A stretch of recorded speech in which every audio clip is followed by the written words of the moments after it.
सच से सामना, the nation first पर मनोज मस्ताना के साथ। नमस्कार, मैं मनोज मस्ताना, आप देख रहे हैं टीएनएस न्यूज। आपका बहुत बहुत स्वागत। दोस्तों, आज की सबसे बड़ी खबर यह है कि क्या संसद के भीतर प्रधानमंत्री मोदी पर हमला करने की तैयारी थी। क्या प्रधानमंत्री मोदी को विपक्ष टारगेट करके उनके ऊपर फिजिकल अटैक करने वाला था। ये मैं नहीं कह रहा हूं दोस्तों, लोकसभा स्पीकर ओम बिरला का ये कथनी है, ओम बिरला का ये बयान है, जिसमें उन्होंने कल सदन जब शुरू हुआ तो उन्होंने ये कहा कि प्रधानमंत्री मोदी सदन में भाषण देने इस वजह से नहीं आए क्योंकि मुझे जो जानकारी मिली है उस जानकारी के मुताबिक प्रधानमंत्री पर हमला होने वाला था। पूरी बात आपको चंद मिनट के वीडियो में बताएंगे, लेकिन उससे पहले आप सबसे गुजारिश है दोस्तों कि चैनल पर नए हैं तो प्लीज चैनल को सब्सक्राइब करिए, बेल आइकन प्रेस करिए। वीडियो अगर अच्छी लगे तो लाइक, शेयर और कमेंट जरूर करिए। दोस्तों, ये चैनल मेरा नया है, इसलिए आपका सहयोग और समर्थन जरूरी है, इसलिए प्लीज सब्सक्राइब करिए। आइए खबर की तरफ बढ़ते हैं दोस्तों।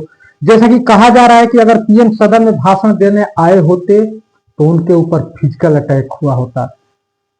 विपक्ष उनको टारगेट करके उनके ऊपर फिजिकल अटैक करता।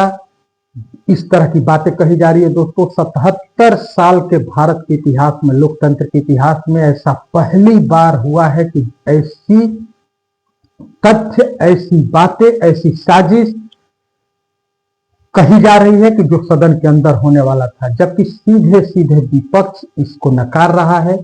और विपक्ष का कहना है कि ओम बिरला ऐसे ही कह रहे हैं, खास करके वो कांग्रेस को टारगेट कर रहे हैं, विपक्षी पार्टी को टारगेट कर रहे हैं। आइए, इसको मैं नहीं कह रहा, जो अभी तक आपको मैंने बात बताया, इसमें जरा ओम बिरला को सुन लेते हैं। ओम बिरला क्या कह रहे हैं।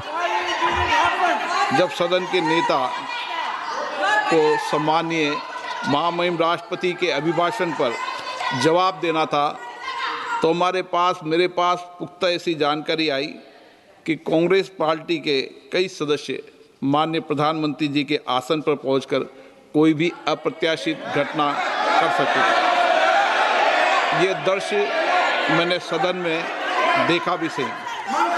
अगर ये घटना हो जाती तो ये अत्यंत अप्रिय दृश्य देश के लोकतांत्रिक परंपराओं को तार तार कर देता।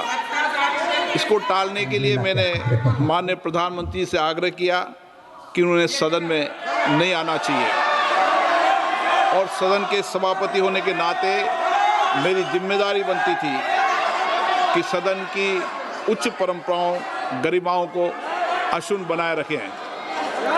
सदन के नेता सदन में न बोले, ये सभा के लिए किसी प्रकार के लिए उचित नहीं है।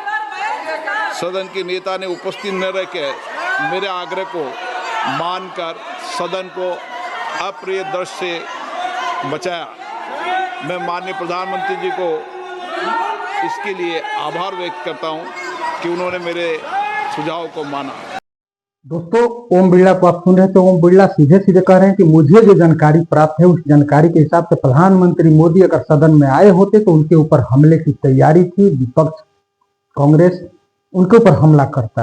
ये उनका कहना है, जबकि सीधे सीधे प्रियंका गांधी इसे खारिज करते हैं इस बात को, और कहते हैं कि ओम बिरला तो ऐसे ही कहते रहते हैं, खास करके कांग्रेस को टारगेट कर रहे हैं। दरअसल मामला ये है दोस्तों कि जनरल मनोज नरवणे की भी बुक 4 स्टार्स ऑफ डेस्टिनी जो बुक है, ये अनपब्लिश्ड बुक है। ये बुक अभी तक प्रकाशित नहीं हुई। इस बुक का पब्लिश होने से रोकने में इस सरकार का हाथ है, मोदी सरकार का हाथ है, क्योंकि इस बुक में सबसे बड़ा राज उन्होंने खोला है देश की सीमा की सुरक्षा को लेकर के। और नरवणे ने इस बुक में जिक्र किया है कि चाइनीज टैंक जब भारत के कैलाश हिल्स के तरफ बढ़ रहे थे तो नरवणे ने फोन किया राजनाथ सिंह को, राजनाथ सिंह ने उनका फोन पिक नहीं किया।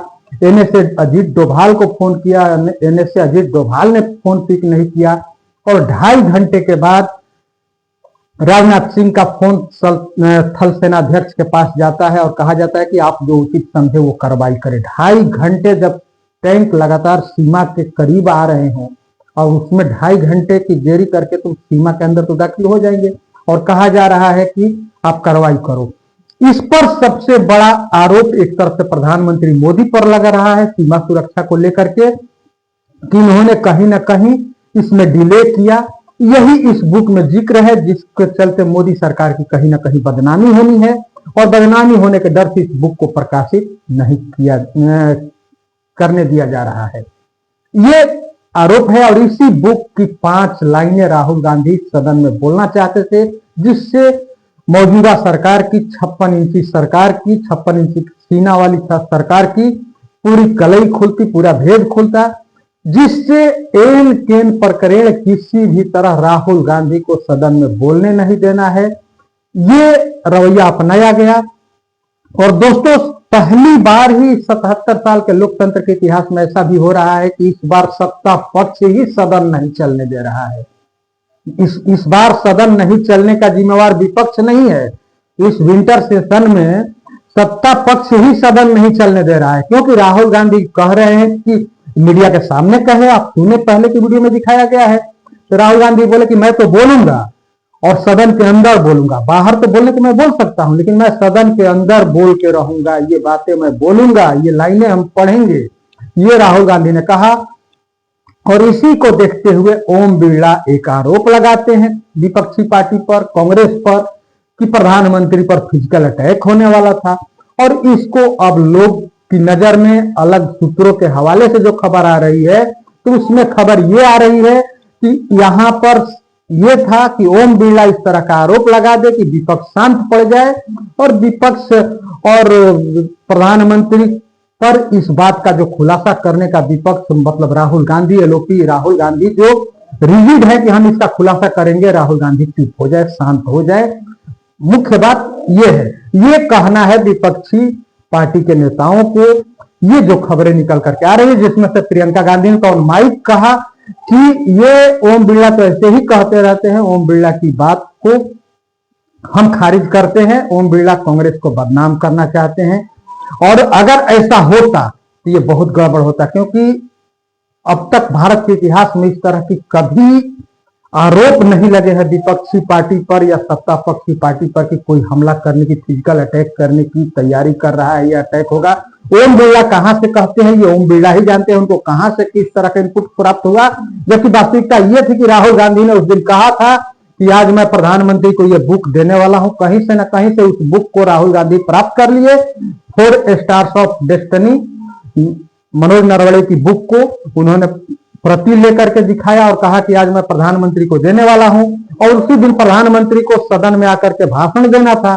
प्रधानमंत्री को गिफ्ट अगर राहुल गांधी वो बुक करते तो उनको लेना ही पड़ता, तो कहीं ना कहीं उनकी बेइज्जती होती, क्योंकि उनकी ही सरकार की खिंचाई उस बुक में की गई है। उनकी ही जो बड़ी बड़ी दावे यह सरकार करती है, उस सरकार के पोल पट्टी खोल करके मनोज नरवणे ने उस बुक में रखा है। जिसको राहुल गांधी गिफ्ट करते तो प्रधानमंत्री मोदी लेते, तो वैसे में उनकी हालत तो बहुत बेइज्जती वाली होती। इस वजह से वो शायद सदन नहीं आए भाषण देने के लिए। और ओम बिरला की तरफ से आरोप लगाया जा रहा है, ये लोगों का कहना है, ये मैं नहीं कह रहा हूं दोस्तों, ये लोगों का कहना है। तो ये मुख्य खबर है, कांग्रेस को टारगेट किया जा रहा है। सबसे बड़ी बात यह है कि पहली बार के इस सेशन में ऐसा हो रहा है, विंटर सेशन में, कि सत्ता पक्ष ही सदन को चलने नहीं दे रहा है। विपक्ष तो सवाल कर रहा है, बोलना चाह रहा है, विपक्षी नेताओं को बोलने नहीं दिया जा रहा है, एलओपी को नहीं बोलने दिया जा रहा है, जो कि उनका संवैधानिक अधिकार है बोलने का और हर सवाल पूछने का, उनको बोलने नहीं दिया जा रहा है। तो ये अभी सूरत हाल है। अभी सदन लगातार स्थगित पर स्थगित हो रहा है, 2 मिनट, 5 मिनट, 8 मिनट, 13 मिनट चल रहा है, उसके बाद स्थगन हो जा रहा है। कभी ऐसा भी हो रहा है कि ओम बिरला तो दोबारा जब सदन शुरू होता है तो सीट पर नहीं आते हैं, उससे पहले ही सदन स्थगित कर दी जाती है। तो राहुल गांधी को बोलना चाहिए कि नहीं बोलना चाहिए? मनोज नरवणे की बुक की जो जिक्र किया गया है वो अपनी बायोपिक लिखे हैं, और बायोपिक सेना के अधिकारी को अधिकार है लिखने का, और वो लिखते हैं कि उनके टर्म में क्या क्या हुआ। वो बायोपिक उन्होंने लिखा है और उस बायोपिक को पब्लिश नहीं करने दिया जा रहा है। दूसरी बात, राहुल गांधी अब सवाल उठा रहे हैं चाइनीज टैंक को लेकर के, तो सत्ता पक्ष ही सदन स्थगित करा दे रहा है, बोलने नहीं दे रहा है। तो इन सब विषयों पर आप क्या सोचते हैं, आप अपनी राय कमेंट में जरूर दीजिए। दोस्तों अगर चैनल पर नए हैं तो चैनल को सब्सक्राइब करिए, बेल आइकन प्रेस करिए। वीडियो अगर अच्छी लगे तो लाइक शेयर और कमेंट जरूर करिए। बहुत बहुत धन्यवाद। नमस्कार।